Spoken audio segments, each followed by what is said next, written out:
नमस्कार। कहानी सागर में आपका हार्दिक स्वागत है। आज सुनिए मुंशी प्रेमचंद की लिखी कहानी सौत। जब रजिया के 2-3 बच्चे होकर मर गए और उम्र ढल चली तो रामू का प्रेम उससे कुछ कम होने लगा और दूसरे ब्याह की धुन सवार हुई। आए दिन रजिया से बकचक होने लगी। रामू एक न एक बहाना खोजकर रजिया पर बिगड़ता और उसे मारता और अंत को वह नई स्त्री ले ही आया। इसका नाम था दासी। चंपई रंग था, बड़ी बड़ी आंखें, जवानी की उम्र। पीली कुशाग्र रजिया भला इस नवयौवना के सामने क्या जांचती। फिर भी वह जाते हुए स्वामित्व को जितने दिन हो सके अपने अधिकार में रखना चाहती थी। तिगरते हुए छप्पर को थूनियों से संभालने की चेष्टा कर रही थी। इस घर को उसने मर मर कर बनाया है, उसे सहज ही में नहीं छोड़ सकती। वह इतनी बेसमझ नहीं है कि घर छोड़कर चली जाए और दासी राज करे। एक दिन रजिया ने रामू से कहा, मेरे पास साड़ी नहीं है, जाकर ला दो। रामू उसके एक दिन पहले दासी के लिए अच्छी सी चुंदरी लाया था। रजिया की मांग सुनकर बोला, मेरे पास अभी रुपया नहीं था। रजिया को साड़ी की उतनी चाह न थी जितनी रामू और दासी के आनंद में विघ्न डालने की। वह बोली, रुपए नहीं थे तो कल अपनी चहेती के लिए चुंदरी क्यों लाए। चुंदरी के बदले उसी दाम में 2 साड़ियां लाते तो एक मेरे काम ना आ जाती। रामू ने स्वेच्छा भाव से कहा, मेरी इच्छा, जो चाहूंगा करूंगा। तू बोलने वाली कौन है? अभी उसके खाने खेलने के दिन है। तू चाहती है उसे अभी से नून तेल की चिंता में डाल दूं। यह मुझसे ना होगा। तुझे ओढ़ने पहनने की साध है तो काम कर। भगवान ने क्या हाथ पैर नहीं दिए। पहले तो घड़ी रात उठकर काम धंधे में लग जाती थी, अब उसकी डाह में पहर दिन तक पड़ी रहती है। तो रुपये क्या आकाश से गिरेंगे। मैं तेरे लिए अपनी जान थोड़े ही दे दूंगा। रजिया ने कहा, तो क्या मैं उसकी लौंडी हूं कि वह रानी की तरह पड़ी रहे और मैं घर का सारा काम करती रहूं। इतने दिनों छाती फाड़कर काम किया, उसका यह फल मिला। तो अब मेरी बला काम करने आती है। मैं जैसे रखूंगा वैसे ही तुझे रहना पड़ेगा। मेरी इच्छा होगी रहूंगी, नहीं अलग हो जाऊंगी। जो तेरी इच्छा हो कर, मेरा गला छोड़। अच्छी बात है, आज से तेरा गला छोड़ती हूं। समझ लूंगी। विधवा हो गई। रामू दिल में इतना तो समझता था कि यह गृहस्थी रजिया की जोड़ी हुई है, चाहे उसके रूप में उसके लोचन विलास के लिए आकर्षण न हो। संभव था कुछ देर के बाद वह जाकर रजिया को मना लेता, पर दासी भी कूटनीति में कुशल थी। उसने गरम लोहे पर चोटें जमाना शुरू की। बोली, आज देवी किस बात पर बिगड़ रही थी? रामू ने उदास मन से कहा, तेरी चुंदरी के पीछे रजिया महाभारत मचाए हुए है। अब कहती है अलग रहूंगी। मैंने कह दिया, तेरी जैसी इच्छा होकर। दासी ने आंखें मटकाकर कहा, यह सब नखरे हैं कि आकर हाथ पांव जोड़े, मनावन करें और कुछ नहीं। तुम चुपचाप बैठे रहो। 2-4 दिन में आप ही गर्मी उतर जाएगी। तुम कुछ बोलना मत, उसका मिजाज और आसमान पर चढ़ जाएगा। रामू ने गंभीर भाव से कहा, दासी तुम जानती हो वह कितनी घमंडी है। वह मुंह से जो बात कहती है उसे करके छोड़ती है। रजिया को भी रामू से ऐसी कृतघ्नता की आशा न थी। वह पहले किसी सुंदर नहीं रही, इसलिए रामू को अब उससे प्रेम नहीं है। पुरुष चरित्र में यह कोई असाधारण बात न थी, लेकिन रामू उससे अलग रहेगा, इसका उसे विश्वास न आता था। यह घर उसी ने पैसा पैसा जोड़कर बनवाया, गृहस्थी भी उसी की जोड़ी हुई है। अनाज का लेन देन उसी ने शुरू किया। इस घर में आकर उसने कौन कौन से कष्ट नहीं झेले, इसीलिए तो कि पौरुख थक जाने पर एक टुकड़ा चैन से खाएगी और पड़ी रहेगी। और आज वह इतनी निर्दयता से दूध की मक्खी की तरह निकालकर फेंक दी गई। रामू ने इतना भी नहीं कहा, तू अलग नहीं रहने पाएगी। मैं या खुद मर जाऊंगा या तुझे मार डालूंगा, पर तुझे अलग न होने दूंगा। तुझसे मेरा ब्याह हुआ है, हंसी ठट्ठा नहीं है। तो जब रामू को उसकी परवाह नहीं है, तो वह रामू की क्यों परवाह करे? क्या सभी स्त्रियों के पुरुष बैठे होते हैं? सभी के माँ बाप बेटे पोते होते हैं। आज उसके लड़के जीते होते तो मजाल थी कि ये नई स्त्री लाते और मेरी यह दुर्गति करते। इस निर्दयी को मेरे ऊपर इतनी भी दया न आई।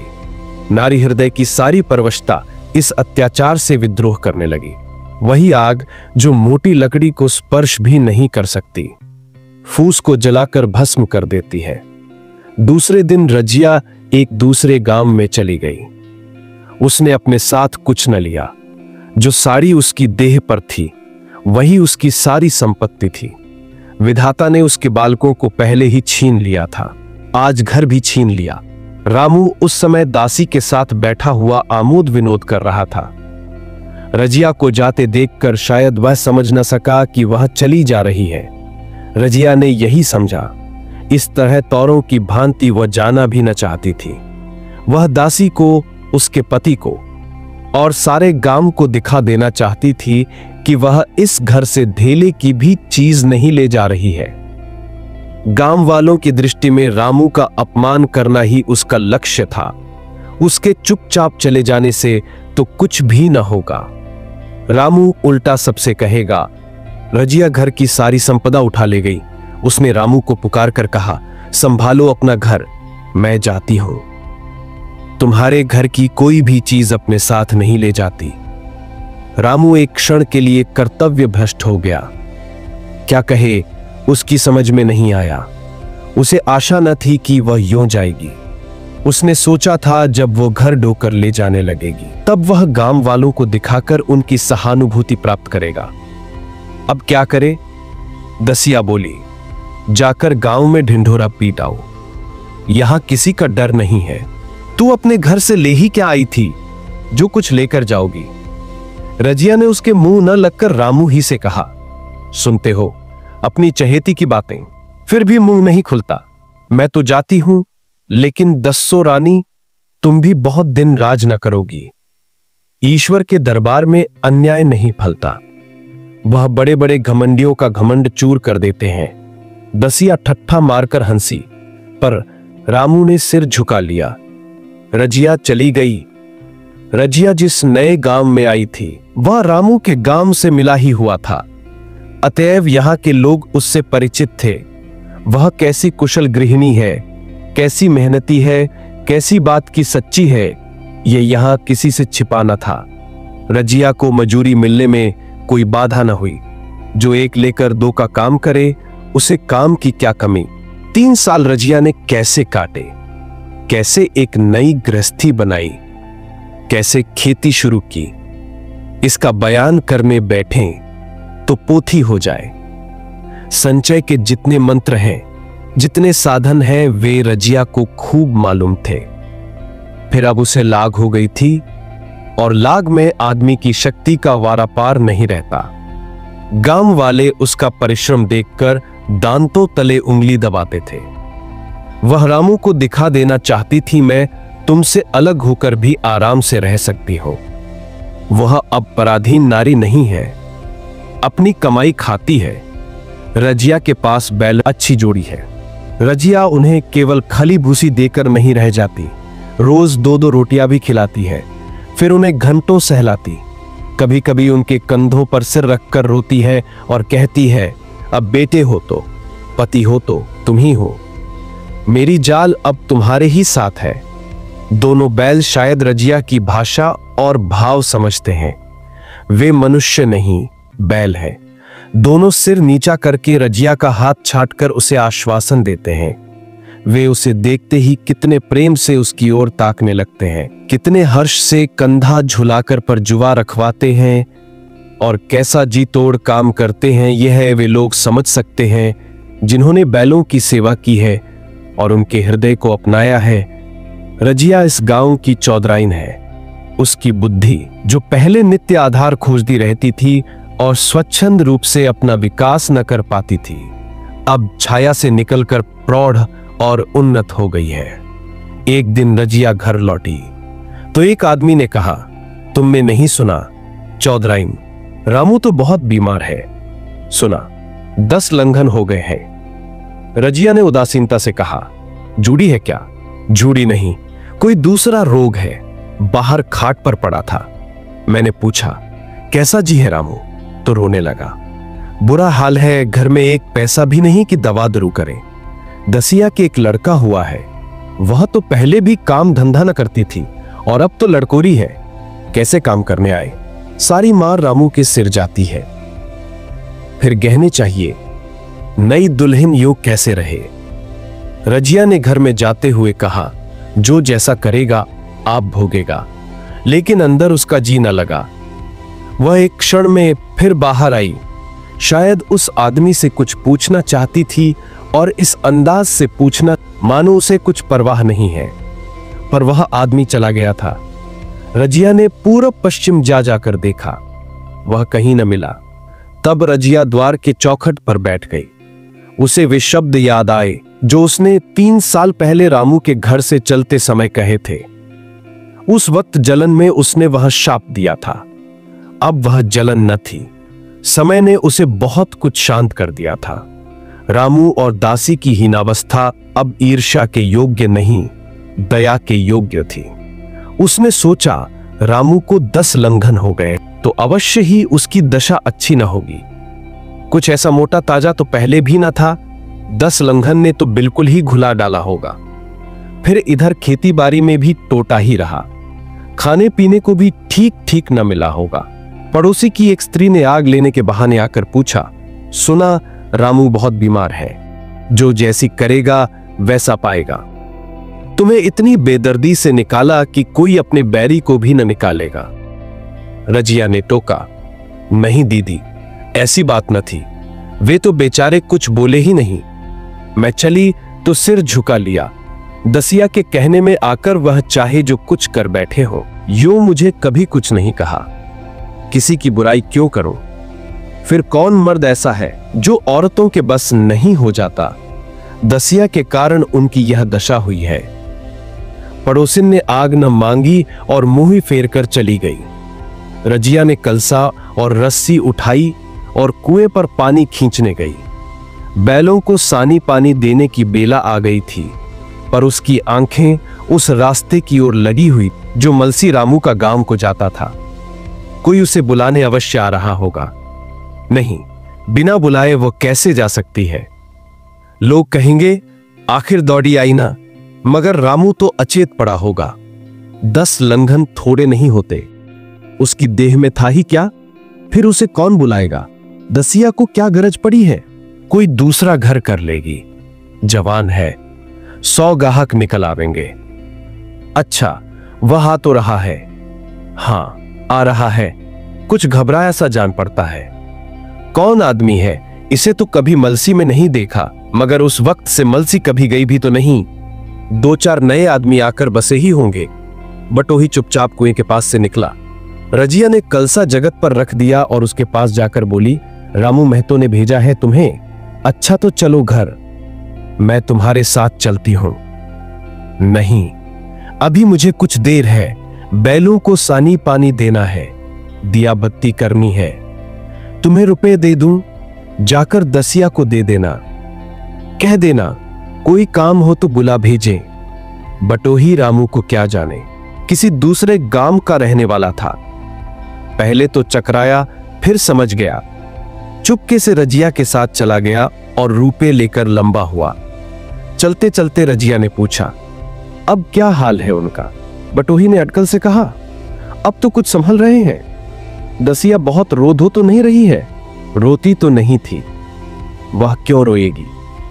मालूम होगा पीछे। बटोही चला गया तो रजिया ने बैलों को सानी पानी किया, पर मन रामू ही की ओर लगा हुआ था। स्नेह स्मृतियां छोटी छोटी तारिकाओं की भांति मन में उदित होती जाती थीं। एक बार जब वह बीमार पड़ी थी, वह बात याद आई। 10 साल हो गए, वह कैसे रात दिन उसके सिरहाने बैठा रहता था। खाना पीना तक भूल गया था। उसके मन में आया, क्यों न चलकर देख ही आऊं। कोई क्या कहेगा? किसका मुंह है जो कुछ कहे। चोरी करने नहीं जा रही हूं, उस आदमी के पास जा रही हूं जिसके साथ 15-20 साल ही हूं। दसिया नाक से कोड़ेगी, मुझे उससे क्या मतलब? रजिया ने किवाड़ बंद किए, घर मजूर को सहेजा और रामू को देखने चली, कामपति झिझकती क्षमा का दान लिए हुए। रामू को थोड़े ही दिनों में मालूम हो गया था कि उसके घर की आत्मा निकल गई और वह चाहे कितना जोर करे, कितना ही सिर खपाए, उसमें स्फूर्ति नहीं आती। दासी सुंदरी थी, शौकीन थी और फूहड़ थी। जब पहला नशा उतरा तो ठाए ठाया शुरू हुई। खेती की उपज कम होने लगी और जो होती भी थी वह उठपटांग खर्च होती थी। हाण लेना पड़ता था। इसी चिंता और शोक में उसका स्वास्थ्य बिगड़ने लगा। शुरू में कुछ परवाह न की, परवाह करके ही क्या करता। घर में पैसे न थे। अताइयों की चिकित्सा ने बीमारी की जड़ और मजबूत कर दी और आज 10-12 दिन से उसका दाना पानी छूट गया था। मौत के इंतजार में खाट पर पड़ा कराह रहा था और अब वह दशा हो गई थी जब हम भविष्य से निश्चिंत होकर अतीत में विश्राम करते हैं, जैसे कोई गाड़ी आगे का रास्ता बंद पाकर पीछे लौटे। रजिया को याद करके वह बार बार रोता और दासी को कोसता, तेरे ही कारण मैंने उसे घर से निकाला। वह क्या गई, लक्ष्मी चली गई। मैं जानता हूं अब भी बुलाऊं तो दौड़ी आएगी, लेकिन बुलाऊं किस मुंह से।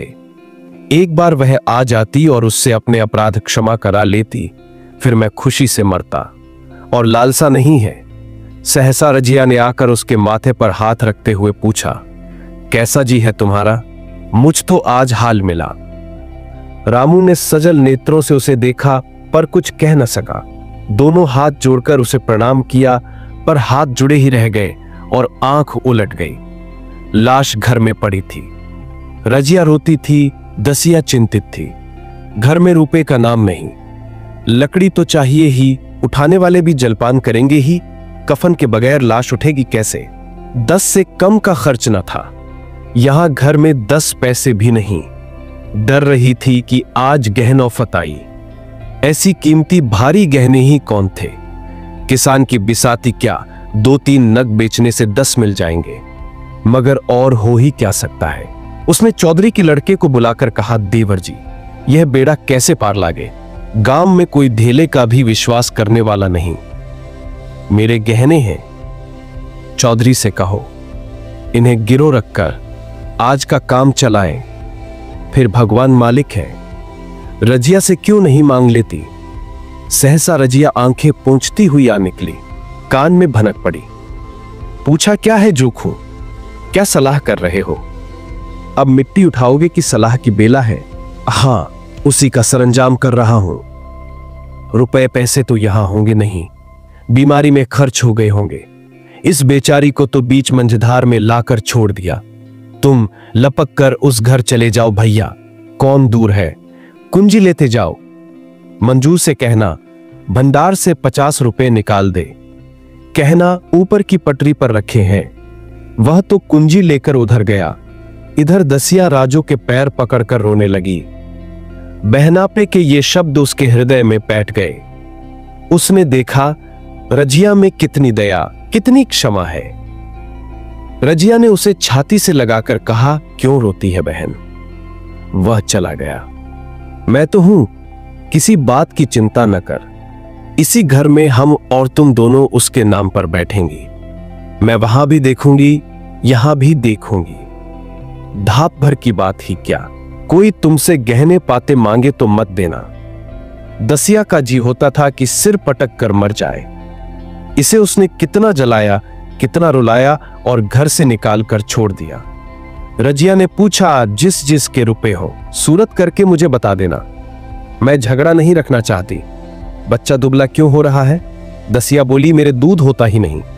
गाय जो तुम छोड़ गई थी वह मर गई, दूध नहीं पाता। राम राम, बेचारा मुरझा गया। मैं कल ही गाय लाऊंगी, सभी गृहस्थी उठा लाऊंगी। वहां क्या रखा है? लाश से उठी। रजिया उसके साथ गई। दाह कर्म किया, भोज हुआ। कोई 200 रुपए खर्च हो गए, किसी से मांगने न पड़े। दसिया के जौहर भी इस त्याग की आंच में निकल आए। विला मूर्ति बन गई। आज रामू को मरे 7 साल हुए हैं। रजिया घर संभाले हुए है। दसिया को वह सौत नहीं, बेटी समझती है। पहले उसे पहनाकर तब आप पहनती है, उसे खिलाकर आप खाती हैं। जोखू पढ़ने जाता है। उसकी सगाई की बातचीत पक्की हो गई। इस जाति में बचपन में ही ब्याह हो जाता है। दसिया ने कहा, बहन, गहने बनवा कर क्या करोगी? मेरे गहने तो धरे ही हैं। रजिया ने कहा, नहीं री, उसके लिए नए गहने बनवाऊंगी। अभी तो मेरा हाथ चलता है, जब थक जाऊं तो जो चाहे करना। तेरे अभी पहनने ओढ़ने के दिन है, तू अपने गहने रहने दे। नाइन ठकुर सुहाती करके बोली, आज जोखू के बाप होते तो कुछ और ही बात होती। रजिया ने कहा, वे नहीं हैं तो मैं तो हूं। वे जितना करते मैं उसका दूंगा करूंगी। जब मैं मर जाऊं तब कहना जोखू का बाप नहीं है। ब्याह के दिन दसिया को रोते देखकर रजिया ने कहा, बहू, तुम क्यों रोती हो? अभी तो मैं जीती हूं। घर तुम्हारा है, जैसे चाहो रहो। मुझे एक रोटी दे दो बस। और मुझे क्या करना है? मेरा आदमी मर गया, तुम्हारा तो अभी जीता है। दसिया ने उसकी गोद में सिर रख दिया और खूब रोई। जीजी, तुम मेरी माता हो, तुम न होती तो मैं किसके द्वार पर खड़ी होती? घर में तो चूहे लौटते थे, उनके राज में मुझे दुख ही दुख उठाने पड़े। सुहाग का सुख तो मुझे तुम्हारे राज में मिला। मैं दुख से नहीं रोती, रोती हूं भगवान की दया पर कि कहां मैं और कहां ये खुशहाली। रजिया मुस्कुरा कर रो दी। आप सुन रहे थे मुंशी प्रेमचंद की लिखी कहानी सौत। ऐसी और प्रेरणादायक कहानियों के लिए हमारे चैनल कहानी सागर को सब्सक्राइब करें। अगर यह कहानी आपके दिल को छू गई हो तो इसे लाइक करें और अपने दोस्तों और परिवार के साथ शेयर करें। धन्यवाद।